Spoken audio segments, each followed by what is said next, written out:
kemi qenë pjesë për 2 vite radhasi dhe ka qenë një moment shumë i bukur. Sepse që në momentin që kemi filluar me përzgjedhjen e fëmijëve, për të parë se cilat do ishin ato që të përfitonin po momenti më i bukur është kur ata i prisnin dhe ata i merrnin vetë këpucët. Në momentin e parë që fëmijët morën pako në dorë, menduan se ishte një pako për ta e përgjithshme si për vitet e tjera.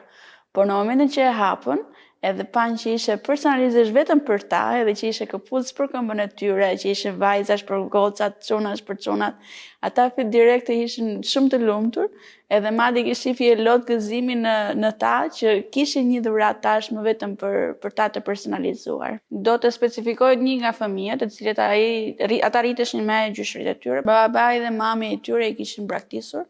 Edhe në momentin që ato morën këtë dhuratë, atëherë nuk ishte çfarë vlere të madhe, por më tepër që tashmë një dikush po mendon për ta. Kjo ishte vlera më e madhe që për këta fëmijë ishte që dikush po mendonte dhe kishin vendosur një dhuratë për ata të dy. Nëse do të mund të quajë një ndryshim, është impakti që pati në jetën e tyre edhe pas. Jo vetëm në momentin që ato morën pakon, por edhe më mbrapa se si ata sidheshin me ne, edhe si donin që të mund të ishin afër nesh, sepse e dinin që ne do të ishim për krah tyre dhe në gjërat e tyre të përditshme.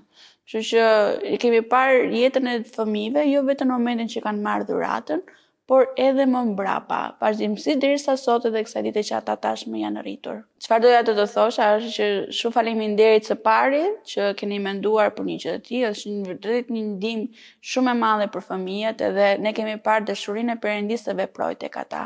Perëndia t'ju bekoj edhe Perëndia përdort akoma më tepër jetën tuaj për bekimin e fëmijëve. Sot t'ju bekoj shumë. Dhe faleminderit që ishim ne pjesë edhe e këtij projekti që kemi përfituar si kish.